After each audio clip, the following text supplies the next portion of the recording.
జై శ్రీమన్నారాయణ. మనం దేవుడికి ఎన్నో రకాల పూలు సమర్పిస్తాం, కానీ భగవంతుడు కోరుకునేటువంటి అసలైన పూలు ఏవో తెలుసా? ఇవి పూలమాలలో దొరకవు. మన హృదయంలో పెంచుకోవాల్సినటువంటి 8 దైవిక గుణాలే ఆ పుష్పాలు.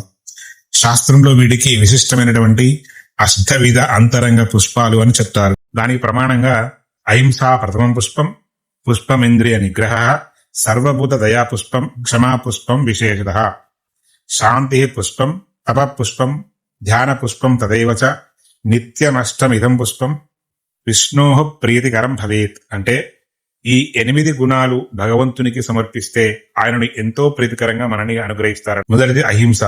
శరీరంతోనే కాదు, మాటతో, ఆలోచనలో కూడా ఏ ప్రాణికి హాని చేయకుండా ఉండడం నిజమైన అహింస. రెండవది ఇంద్రియ నిగ్రహం.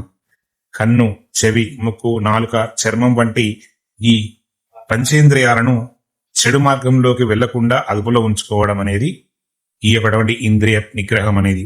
మూడవది సర్వభూత దయ. మనుషులే కాదు, జంతువులు, పక్షులు, క్రిమికీటకాలతో సహా సమస్త జీవరాశుల పట్ల కరుణ, జాలి, ప్రేమ కలిగి ఉండాలి. నాలుగవది క్షమా పుష్పం. మనకు హాని చేసిన వారికి కూడా క్షమించగలిగేటువంటి ఓర్పు, సహనం ఉండటం. క్షమించడం బలహీనత కాదు, ఒక గొప్ప ఆత్మబలం. ఐదవది శాంతి పుష్పం. కష్టాలు వచ్చినా, సుఖాలు వచ్చినా మనస్సును చలించకుండా ప్రశాంతంగా సమతా స్థితిలో ఉంచుకోవడమే ఈ శాంతి పుష్పం. ఆరవది తపస్సు. ధర్మబద్ధమైనటువంటి జీవితం గడుపుతూ మన లక్ష్యం కోసం నియమంతో, పట్టుదలతో సాధన చేయడం. ఏడవది ధ్యాన పుష్పం. ప్రాపంచిక విషయాల నుంచి మనస్సును మళ్లించి పరమాత్మ స్వరూపంతో మనస్సును నిలిపేటువంటి సాధనమే ఈ ఒకటి ధ్యాన పుష్పం. ఎనిమిదవది చివరిది సత్యం.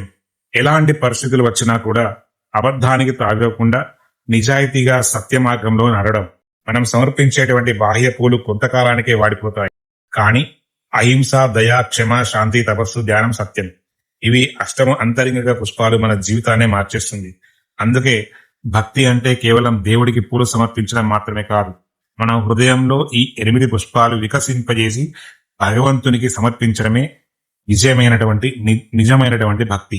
ఇలాంటి ధార్మిక విషయాల కోసం ఫాలో చేయండి. జై శ్రీమన్నారాయణ.